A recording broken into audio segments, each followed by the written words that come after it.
अस्सलाम वालेकुम और कैसे हो? खैर से ठीक ठाक। उम्मीद करता हूँ सब खैरियत से होंगे। तो आज का जो व्लॉग है वो है रेशे के ऊपर के, जिनके सीने पे काफ़ी जो बलगम का रेशा बन जाता है तो उसकी वजह से फिर उनको काफ़ी तकलीफ होता है, खांसी का या उसके बाद सांस लेने में दुश्वारी होता है। तो ये काफ़ी चीज़ों का ये होता है कि भाई हम लोग तो ये है कि ये मेरे शुरू से ये एक आदत है कि आप लोगों को मैं बताता हूँ कि भाई प्रैक्टिस प्रैक्टिस प्रैक्टिस प्रैक्टिस लगाओ, क्योंकि जब आपका ब्लड सर्कुलेशन बराबर रहेगा तो आप इंशाल्लाह काफ़ी बीमारियों से दूर रहोगे। लेकिन उसके साथ साथ खैर है वो जो मौसम की चेंजिंग होती है उसके साथ ये इफ़ेक्ट होता है जिस्म पे। तो अगर आपको ऐसा मसला हो जिनके सीने पे काफ़ी बलगम है, रेशा है और सांस लेने में दुश्वारी है और नज़ला ज़ुकाम भी है, साथ में गले में भी दर्द है, तो आपने करना क्या है, एक चीज़ का कावा है वो बनाना है। एक जो है लहसुन, इतना सा अदरक का टुकड़ा और तकरीबन 3 इंच का दालचीनी का टुकड़ा।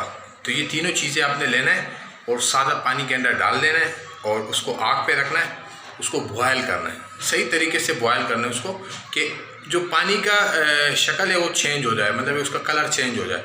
अब जब उसका कलर चेंज हो जाए, मुकम्मल उससे कावा बन जाए, तो आपने क्या करना है थोड़ा सा उसको ठंडा होने दें। उसके बाद थोड़ा सा जो देसी शहद हो, अच्छा शहद के ऊपर भी मैं आगे से एक टॉपिक वीडियो बनाऊंगा इंशाल्लाह, जो ओरिजिनल और जो जाली शहद है उसके ऊपर फिर आगे से वीडियो अपलोड करूंगा।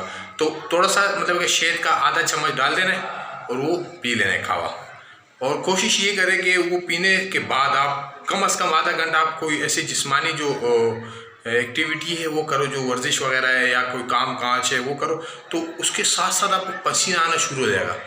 तो आपने घबराना नहीं है, पसीना आएगा, आप समझ जाओ कि आपका जिस्म हरकत में आना शुरू हो गया, तो जो बलगम वगैरह है वो भी ख़त्म हो जाएगा। और कोशिश ये करें कि अगर आप नमाज़ पढ़ते हैं तो नमाज में जिस तरीके से हम लोग सजदे में जाते हैं, इस तरीके से आके सजदे के मतलब कि स्टेप में बिल्कुल, और उस पोजीशन में आके आपने सही किस्म का कांसी करना है 4-5 मरतबा 6 मरतबा। ये नमाज के अलावा की बात कर रहा हूँ। ऐसे जो आम टाइम पे ना आप सजदे की पोजीशन में आके सही तरीके से कांसना है आपने।